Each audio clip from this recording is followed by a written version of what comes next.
스픽스를 사랑해 주시는 시청자 여러분 안녕하십니까? 대선 전국으로 들어가고 있습니다. 홍준표 시장이요 대선 출마를 선언하고 대구시장직을 던져버리겠다. 그렇게 선언을 했습니다. 이 시장 임기 내내 대선 욕심이 가득했던 홍준표 시장. 자, 이 홍준표 시장 덕에 대구 시민들은 행복해졌을까요? 대구는 더 나아졌을까요?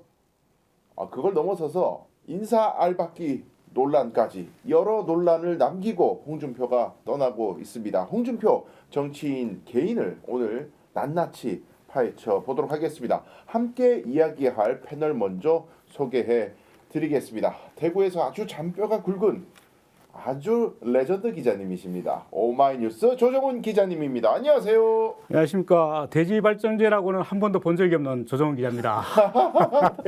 자, 우리 별명 조에 기자님입니다. 홍준표 시장으로부터 조에 기자님이시고요. 자, 이어서 소개해드립니다. 홍준표 시장을 매우 몹시 사랑하는 남자 뉴스민의 이상원 기자입니다. 안녕하세요. 안녕하십니까, 이상원입니다. 네, 이상원 기자말로 원조 이에 기자 홍준표 시장에게 이렇게 불리는 두 분을 모시고 방송을 이어가 보도록 하겠습니다. 일단은 공식 선언이 11일에 금요일에 대구시장직을 사퇴를 하고 14일에 대선 출마를 선언한다라는 것이 이제 보도로 많이 나왔습니다. 자, 근데 조 기자님 이게 대구시장 하는 내내 사실은 훈수를 뒀잖아요. 중앙정치에 대해서. 부산의 박현준 시장이라든가 서울의 오세훈 시장이라든지 기타 도지사들이라든지 광역단체장들 아무리 제가 눈 씻고 찾아봐도 홍 시장처럼 계속 중앙정치 훈수 두고 SNS 글 올리고 간섭하는 사람이 저는 없어 보여요. 그런데 이래놓고 이제 대선에 떠난다고 하니까 사실 예상된 수순이긴 하나 막상 대구시장직을 던진다 그러니까 굉장히 괘씸하단 말이에요. 대구 시민 입장에서는 이건 좀 너무한 거 아닙니까? 예, 사실 참 너무하다 못해 왜 왔나 이런 생각을 할 정도거든요. 예, 그렇습니다. 사실 홍준표 시장이 그 대선 후보 경선에서 떨어지고 난 다음에 그리고 그 전직 대통령이죠. 윤석열 씨가 대통령에 취임하고 난 이후에 대구에서 대구시장을 하겠다라면서 나는 하방을 하겠다. 중앙정치에 관심을 전혀 두지 않고 지역에 내려가겠다라고 했었거든요. 그래서 지역에 내려왔어요. 그럼 중앙정치에는 전혀 간섭을 안 해야 되는데 시도 때도 없이 계속 중앙정치에 관여를 하고 그러다가 또 국민의힘에서 당원권 정지도 당하고 당공문 잘렸잖아요. 예, 그렇죠. 또 그러면서 또 당분간은 또 얘기 안 하겠다 했다가 또 막 중앙 정치에 또 관여하고 특정 정치인을 계속해서 욕하고 이렇게 하다가 이제 지금은 와서 나는 윤석열 탄핵과는 전혀 관계가 없는 사람이다. 난 중앙 정치에 관여도 안 했고 대구에서만 있었기 때문에 현 정권과는 아무 관계가 없다. 현 정권이 잘못한 건 지가 잘못한 거지. 윤석열 정부의 실패는 나와 아무 관련이 그렇죠. 없다. 나는 전혀 상관이 없다. 이러면서 이제 내가 나서서 이재명과 맞붙겠다 이렇게 하면서 이제 자기가 이제 직접 이제 대구시장을 박차고 나가겠다 이렇게 얘기를 했죠. 예. 이 상황에서 이제 그냥 떠나는 것도 둘째치고 무책임하다 이것도 문제지만은 남겨놓은 유산들이 어마무시합니다. 이걸 이제 지금부터 계속 파헤쳐야 되는데 일단 이상원 기자가 취재한 내용이 있습니다. 이게 오늘 그 조기 대선 출마를 이제 하면서 시장직을 내려놓는다는 사람이 이 홍 시장이 자기가 퇴임을 하면은 본인이 임명했던 사람들 시장이 그만둔데 너희들도 그만둬야지. 원래 이게 옛날 입장이었잖아요. 이 시장 들어오면서 그렇게 얘기했었죠. 막 괘씸했잖아. 맞아요. 시장이 나가는데 왜 앉아 있냐고 막 맞아요. 괘씸했는데 자기 측근은 지금 계속 일하게 하려고 무던 노력을 하고 있어 지금. 엄청 노력하고 있습니다. 본인이 심은 사람들은 자기가 시장직을 그만둬도 계속 일할 수 있게. 근데 그 맥락에서 있었던 일 중에 하나를 오늘 취재를 하신 것 같은데. 맞습니다. 오늘 확인이 되는 건데 예. 사실 어제 확인이 됐어요. 어제 홍 시장이 기자들이랑 만나서 밥 먹으면서 온갖 얘기를 다 했거든요. 그래서 그 내용들 좀 확인을 해보니까 스스로 이번에 최근에 대구시가 뉴미디어 팀장을 새로 뽑았는데 네. 임기제 공무원으로 새로 뽑았거든요. 근데 여기에 기존의 뉴미디어 담당관으로 일하던 사람이 그대로 와서 팀장으로 일을 하고 있습니다. 그런데 이게 왜 문제가 되냐면 이 뉴미디어 담당관이라는 사람은 홍준표 시장이 시장에 당선됐을 때 시장 인수위원회에 들어갔다가 7월달에 바로 지방 별정직 공무원으로 해서 뉴미디어 담당관이라는 자리에 와서 일을 하기 시작을 했습니다. 그런데 네. 이 지방 별정직이라는 이 직위가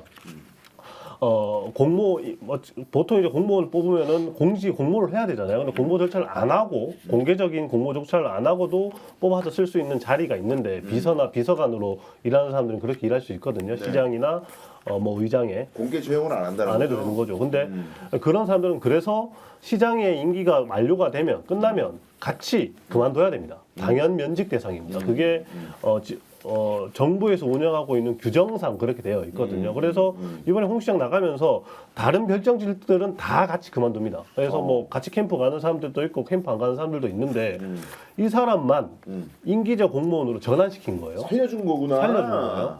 근데 이게 문제가 되는 건 홍 시장 본인도 뭐라고 얘기를 했냐면 5년간 신분 보장이 가능하도록 자기가 만들어놨다. 그 사람은 내가 나가면은 잘리면 안 되니까 5년 더 근무할 수 있도록 해놨다. 내가 4급하라고 했는데 지가 5급이 좋다고 해서 5급하기로 했다. 이렇게 얘기를 해요. 그게 지 마음대로 되는 건가? 그게 문제인데 사실 이 임기제 공무원은 별정직 공무원과 달리 마음대로 뽑을 수가 없습니다. 공모 절차를 거쳐야 돼요. 당연하죠. 근데 그러면 공모 절차 당연히 거쳤겠죠, 대구시가. 그럼 다른 사람들도 저게 새로운 자리가 났구나 하면서 공모를 했을 거 아니에요. 공정 경쟁을 해야지 그러면. 그렇죠. 그러면 지금 확인된 게 최소 11명, 이 사람을 포함해서 11명이 공모에 응했어요. 그런데 결과적으로 당연하다는 듯이 이 사람이 됐어요. 그러면 이건 저는 그렇게 봅니다. 채용비리 또는 부정채용으로 볼 수 있는 정황이 충분히 있지 않나. 홍준표 시장이 스스로 이렇게 밝혔기 때문에 자기가 보장을 해줬다. 5년도 일할 수 있게 해줬다. 그리고 내가 4급하라고 했는데 자기가 5급 한다고 하더라. 직접 그 직과 관련돼서 당사자랑 대화까지 나눴다는 것까지 지금 이야기를 한 거잖아요. 네. 그러면 이거는 채용 비리로 볼 수도 있는 사안인데 아니, 이걸 너무 떳떳하게 충격적인데? 이야기를 했습니다. 아니 왜냐하면은 이게 기자들하고 만난 자리에서 홍 시장이 스스로 얘기했다는 거 아니에요? 스스로 얘기를 했습니다. 근데 홍 시장이 그렇게 스스로 얘기하는 게 뭐 지역에서는 큰 이슈가 되질 않습니다. 왜냐하면은 뭐 지역 기자들이 홍 시장이 그렇게 얘기한다고 기사 쓰질 않잖아요. 이런 사람이나 쓰지. 그러니까 사실 홍 시장 오찬에 초대되지 못한 우리 이상원 기자나 뭐 저나 마찬가지인데 우리 초대되지 못한 사람이나 이렇게 쓰지 누가 쓰겠어요. 그래도 이렇게 저희한테 알려주잖아요. 거기 계신 분들이 쓰지는 못하면서 알려는 준다. 이런 내용들로 알려주시니까 그래도 그런 분들이 계시니까 저희가 기사를 쓸 수 있는 거고. 홍 시장님 주변에 밀정이 많아. 아니 근데 기사를 쓰고 그 기사가 공유가 되니까 네. 그 시청에 있는 모 기자가 굿 하고 톡을 보냈더라고요. 그래요. 근데 사실 홍 시장이 이렇게 발언을 해서 논란이 된 적이 이번만이 아니잖아요. 예전에 그 수해가 났을 때 골프 치러 갔다가 논란이 됐었잖아요. 딱 당당하게 얘기했지. 네, 그때 당시에도 지역에서는 아무런 이슈가 안 됐죠. 아무런 이슈가 안 됐는데. 골프가 죄냐? 네, 그렇죠. 뭐 그런데 그 국회에 갔다가 국회 출입 기자들이 뭐 질문하니까 지역 기자들이 아무리 얘기를 해도 기사 안 쓰듯이 국회 기자들도 당연히 안 쓸 거다. 이렇게 생각을 하고 그냥 막 털어놓은 거예요. 거긴 다른 리그인데. 아, 그렇죠. 네. 그래서 한번 혼쭐이 났는데 그 생각을 못한 것 같아요. 그래 이번에도 마찬가지로 서울 가서 호되게 당하시겠네요. 아니 2월 8일에 이제 이게 기자들과 만난 자리가 뭐 점심 식사 자리에서 그때 이제 출입 기자들하고 점심 먹으면서 이런 얘기 했다는 거 아니에요. 네, 그렇죠. 한잔 하셨나? 뭐 하는 거야 이게. 근데 이런 표현이 있어. 뉴미디어 팀장이 새로 임용된 이제 37살이더라고요. 네네. 이 사람이 누구의 자제인지 모르겠어. 그런 걸 파봐야 돼 국민의힘은. 근데 부채를 갚았다라면서 채용 과정을 상세히 설명했다. 그렇죠. 기사가 이렇게 표현을 있어요. 그렇게 했어요. 오늘 내가 있을 때 고생한 사람들은 오늘 아침까지 전부 부채 갚는 절차를 다 해놨다 이렇게 얘기했거든요. 이 사람을 근데 포함해서. 그러면 11명이 응시를 해가지고 공개 채용을 해서 열심히 준비를 해서 자기의 포트폴리오를 내고 공부하고 뭐 면접 볼 준비를 하고 그랬을 거 아니에요. 그런 그렇죠. 사람 지원자들은. 그렇겠죠. 근데 자기가 이렇게 빚 갚는데 그냥 쓸 것 같으면 공채를 왜 하냐고. 그렇죠. 그래서 저도 이게 너무 의문이 들어요. 이거는 구체적으로 이 채용 절차가 어떻게 되는지 좀 들여다볼 필요가 있다라는 생각이 좀 듭니다. 그러니까 이게 듣다 보다 빡치는 게 서울에서 이런 일이 있으면은 전국 뉴스가 됐을 거야. 그렇죠. 근데 지역에서 그냥 기자들 모아놓고 점심 먹으면서 아무 생각 없이 이런 얘기를 한다는 게 이 기자들은 다 내 편이기 때문에 뭐 이런 얘기 하나 뭐 허허 아이고 시장님 대단하십니다 이런 분위기일 거라고 생각하고 얘기했을 거 아니에요. 뭐 그런 것 같아요. 아, 나 정말 이거는 대구 참여연대나 기타 시민단체에서 분명히 아마 또 관심을 가지지 않을까 생각이 고발을 됩니다. 하거나 그럴 가능성이 있어 보입니다. 진짜 저는 이게 너무 이 사실을 알면서 알게 된 이후에 화가 났던 게 두 가지인데 첫 번째는 홍 시장이 2022년도에 취임하면서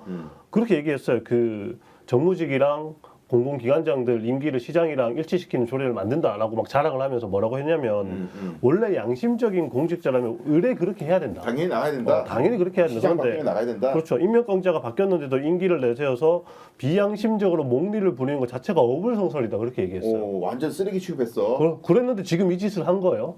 자기 측근은 계속 있게 만들어줘. 그렇게 해준 거예요. 거기다가 두 번째는 이분이 청년이잖아요. 네. 이거 청년들 이 사람이랑 같이 경쟁했는 사람들도 30대 청년들일 거잖아요. 그렇지 37살이라고 돼 있네. 그러니까요. 네. 그러면 이 사람들을 어떻게 자기를 지지하는 청년들한테는 어떻게 해서든 자리를 보장해주고 그렇지 않은 청년들은 난 모르겠는데 이런 태도를 여기서 보여주는 게 아닌가 이렇게 생각이 돼서 저는 너무 화가 났어요. 근데 홍 시장은 사실 대구시장이지만 대구 청년들에 대해서 별로 관심이 없었어요. 그렇죠. 예, 왜냐하면은 대구시 공무원 채용을 하는데 대구시에 거주하는 청년들로 제한을 한 게 아니라 전국으로 풀었거든요. 그게 원래 모든 지자체가 그렇게 묶어놓거든요. 그렇죠. 자기 시도에 살고 지역에 있는 청년들을 채용을 하는 게 당연한 거고 그래서 청년들이 떠나지 않게 막기 위해서 그렇게 한단 말이에요. 우리 대구가 가장 가까운 경상북도만 해도 경북에 있는 청년들로 묶어서 한단 말이에요. 그런데 이번에는 작년부터는 청년들의 지역 제한을 없애고 공공기관도 마찬가지로 그렇게 다 했죠. 대구가 폐쇄적이기 때문에 그걸 깨기 위해서 그렇게 했다고 하죠. 또 기가 막히네 또. 말장난이죠, 말장난 사실은. 그리고 예. 사실 그 지금 이상원 기자 얘기했지만 이번에 그 미디어 담당관에서 미디어 팀장으로 다시 채용된 그 모 언론사 출신 그 팀장은 연봉이 6,700이 넘어요. 오. 예. 수당 붙으면 7천이 넘을 수도 있어요. 그렇죠. 오. 그 7천이 넘는데 사실 대구에서 그 정도 연봉을 받을 만한 기업이 거의 없거든요. 대구 완전 저임금입니다. 진짜 맞습니다. 심각한. 전국에서 가장 임금이 낮은 편인데 네. 그 정도 임금을 주기 위해서 사실 이제 공개 채용을 하겠다 했는데 그 나머지 10명은 도대체 10명이 단지 더 있을지도 더 있는지 그렇죠. 알 수가 없어요. 최소 그렇다. 최소 최소. 10명이죠. 예. 이게 이런 게 이제 보수 정치 아니야. 예? 그렇죠. 그 자기 편한테 먹을 거 나눠주고 윤석열 하던 짓하고 똑같지 뭐. 다르지 않죠. 근데 홍 시장은 자기가 시장직에 취임하기 전에 그렇게 얘기를 했었거든요. 나를 도와준 사람들은 나랑 같이 가지 않겠다. 그냥 단순히 나를 위해서 선거를 도와준 사람들이지 무슨 이득을 취하기 위해서 도와준 게 아니다. 이렇게 얘기를 했었어요. 그러면서 대구시정에 들어갈 때 같이 안 가겠다라고 자기가 약속을 했었는데 그 약속을 하나도 안 지켰거든요. 그때 당시에 뭐 선거운동을 도왔던 그 도건우 씨라든지 네. 도건우 씨는 그 대구 TP 원장으로 갔었죠. 그리고 대구시 대구시 행정부시장 했던 이상길 씨는 엑스코 사장으로 갔었죠. 그 외에도 굉장히 많은 사람들이 들어왔거든요. 들어왔는데 더구나 대구 사람들을 채용했는 거는 그나마 좀 이해가 돼요.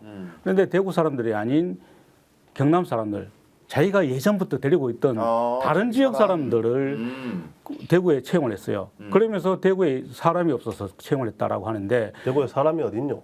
예, 이번에 그 엑스코 사장을 하다가 8일 날 그만두고 홍준표 캠프에 그 들어간 표철수 씨 같은 경우도 사실은 홍준표 캠프에서 언론 담당을 했던 사람이거든요. 예. 이 사람이 엑스코를 이끌 만한 능력이 있는 사람도 아니고 전문성이 있는 사람도 아니에요. 그런 경험이 하나도 없는 사람이에요. 그런데 엑스코 사장을 시켜줬다가 이번에 자기가 그만두면서 다시 언론 특보로 데리고 갔죠. 패턴이 다 반복되네. 자기 사람 챙겨주고. 그렇죠. 그러면서 왜 안 챙겨줘? 지역 청도 이러면 비하하고. 사람이 없어. 폐쇄적인 건 안 돼. 너무 폐쇄적인가 봐요, 저희가. 와. 근데 이제 이런 패턴들의 일들이 여러 가지가 있을 것으로 추정이 돼서 사실 지역 언론들은 계속 추정하고 있었는데 네.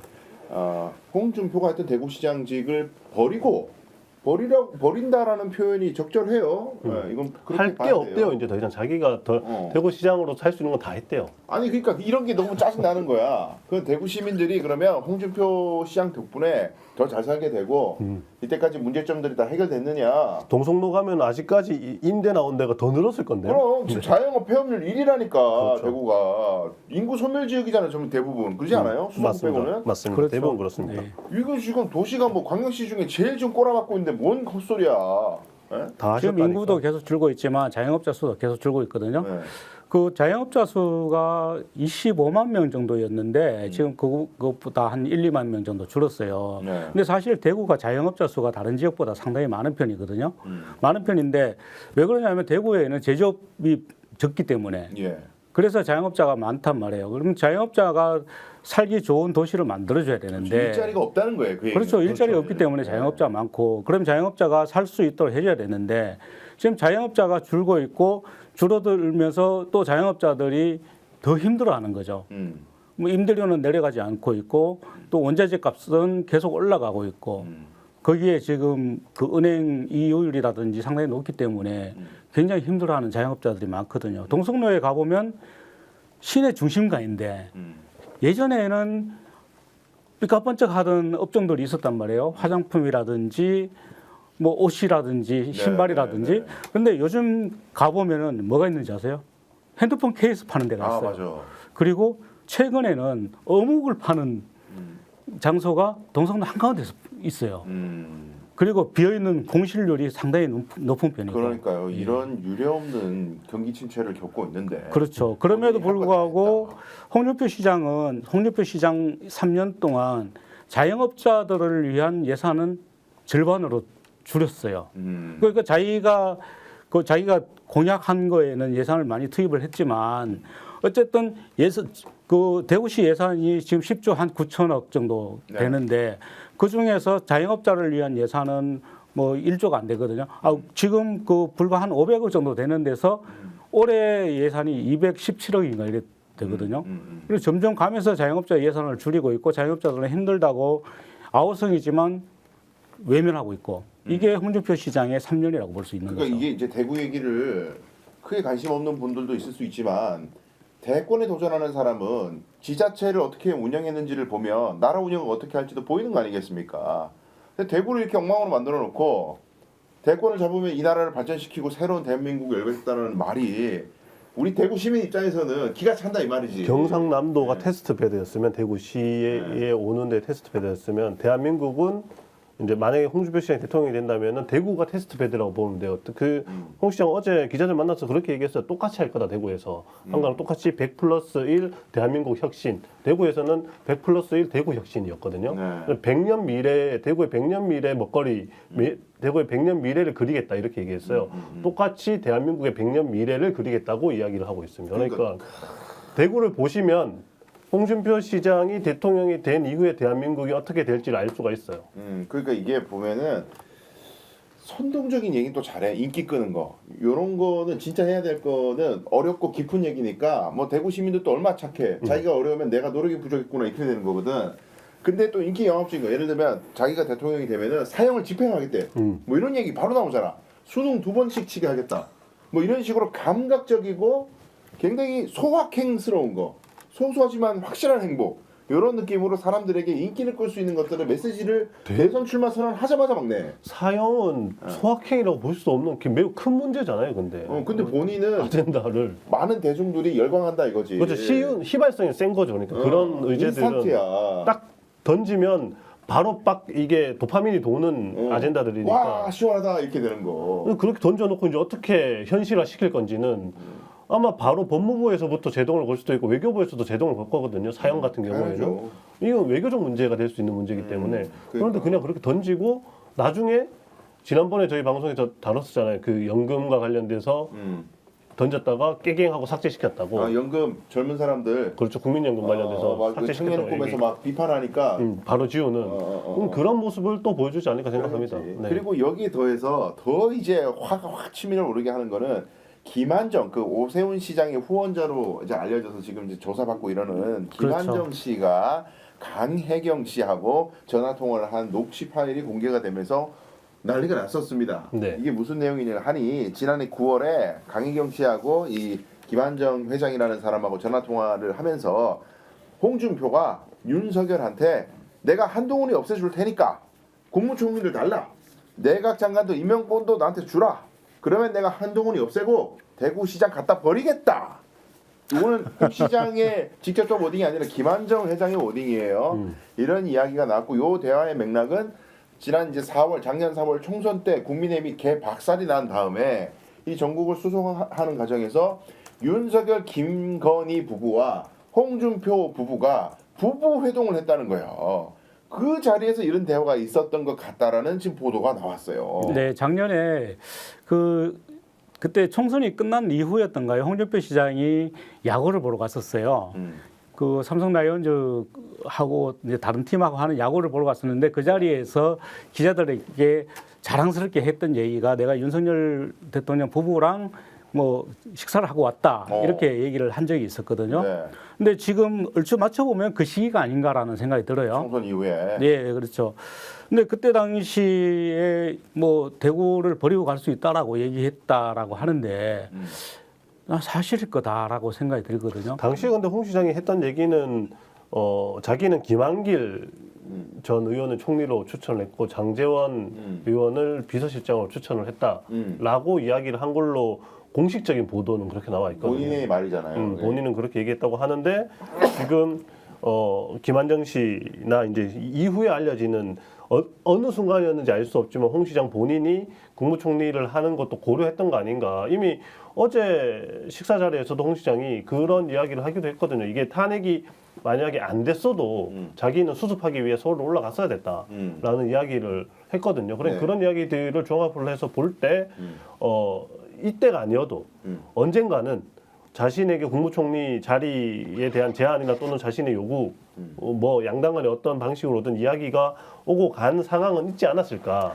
근데 그때 당시에 사실 그런 얘기가 돌았죠. 홍준표 시장이 국무총리로 간다더라, 뭐 갈 수도 있다더라 이런 얘기가 돌았거든요. 그래서 뭐 홍준표 시장이 그런 얘기를 했을 수도 있거나 아니면 누군가가 홍준표 시장을 국무총리로 청구를 했을 수도 있다라고 생각을 했었는데 김한정 씨의 이 발언을 통해서 홍준표 시장이 자기가 직접 그런 얘기를 하지 않았겠나 이런 의구심이 드는 거죠. 근데 저는 그때 어떻게 논평을 했었냐면은 홍준표 시장이 국무총리의 자리 욕심은 있을 수 있으나 대권의 욕심이 있기 때문에 이 망해가는 정권, 윤석열의 정부에 발을 담그는 순간 같이 순장조로 그냥 파묻히는데 국무총리 아마 안 받을 거다. 제가 그렇게 논평한 적이 있었어요. 네. 근데 어쨌든 거절을 했다는 거예요. 근데 지금 네. 홍준표 시장이 거절했다고 하는데 홍준표 시장이 단순히 내가 국무총리를 하겠다라고 한 게 아니라 윤석열 대통령은 내치에는 신경 쓰지 마라.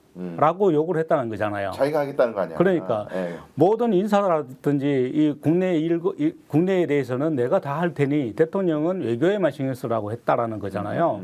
이것은 자기가 대통령을 허수아비로 만들고 내가 다 장악을 하겠다라고 얘기를 하는 것 같거든요. 이건 맥락이 완전히 바뀌네. 제가 얘기했던 건 완전 반대. 그렇죠. 내가 총리로서 실권을 해가지고 국내 정치를 잘해서 다음 대권 때 연속성 있게 내가 대권 도전을 하겠다라는 맥락으로 읽히네요. 그렇죠. 그래서 윤석열 씨도 아마 그것을 받아들이기가 힘들었지 않았겠나. 대통령인데 자기 그 권력 중에 절반 이상을 떼주는 그런 일은 지금까지 우리나라 역사상 단 한 번도 없었단 말이에요. 그렇죠. 그래서 당시 대통령이었던 윤석열도 그거는 좀 쉽지 않게 생각을 했을 거고 결국 그걸 받아들였지 않았을 거다라는 추론을 할 수 있는 거죠. 그러니까 이 모임을 또 주선한 게 최용휘다. 그렇네요. 지금 이제 명태균 게이트 관련돼 가지고 계속 이 이름이 나오는 사람입니다. 여론조사 비용 대납했다는 의혹이 있는 최용희 그 홍준표 아들의 동창입니까? 친구. 아 예. 절친이죠. 예. 예. 그러니까 이 홍준표 이 사람이 나는 명태균과 관련이 없고 명태균하고의 어떤 관계가 있다면은 나는 정치 그만둔다는 취지 얘기를 한 적 있지 않아요? 잠시 다시 얘기해 주시겠어요? 그러니까 홍준표 시장이 내가 명태균과 만약에 관련이 있다면 뭔가 정치적으로 관련이 있다면은 나는 정치 안 하겠다. 나는 관계 없다. 정치적으로 그 사람하고 뭐 그런 취지로 얘기한 적 없어요. 그런 이야기를 한 적은 있죠. 그러니까 홍준표 시장이 그 최초의 명태균 게이트가 불거지면서 자신과의 연관성이나 아니면 뭐 어떤 각종 논란들이 일 때 나는 문제일물로 보고 애초에 접근을 차단했다. 그래서 뭐 이 사람이랑 나는 전혀 관련이 없다. 이런 이야기들을 한 적이 있고 그 다음에 그렇기 때문에 명태균과 관련되어서는 나는 전혀 관심이 없기 때문에 쟤들이 하는 이야기에 대해서는 고발도 안 하고 고소도 안 하겠다. 뭐 이런 식의 호연지기를 보여주신 적이 있죠. 근데 이제 요 기사에 아까 제가 말씀드린 그 기사 내용 중에 또 명태균의 최측근이 홍 시장과 명태균이가 비공식적으로 만나는 거를 내 눈으로 본 것만 2020년 이후에 4번이다. 네. 목격담을 얘기를 했어요. 그리고 홍 시장이 명태균 생일 선물도 뭐 챙겨줬다 이런 얘기도 하면서 검찰이 다 진술을 했답니다. 이런 내용들을. 그러니까 이게 지금 홍준표 시장이 이런 조사를 앞둔 상황에서 황급하게 대선 주자로서의 지위를 굳혀가지고 자신에 대한 수사는 곧 대선 개입이다 이런 프레임을 만들려고 하는 것이 아니냐라는 논평들이 많습니다. 그렇죠. 네. 가능성이 없진 않은데 어쨌든 네. 어제도 당연히 그 얘기가 나왔을 거잖아요. 그거 어떻게 풀 거냐라고 했을 때는 상관없다. 아무리 털어봐라.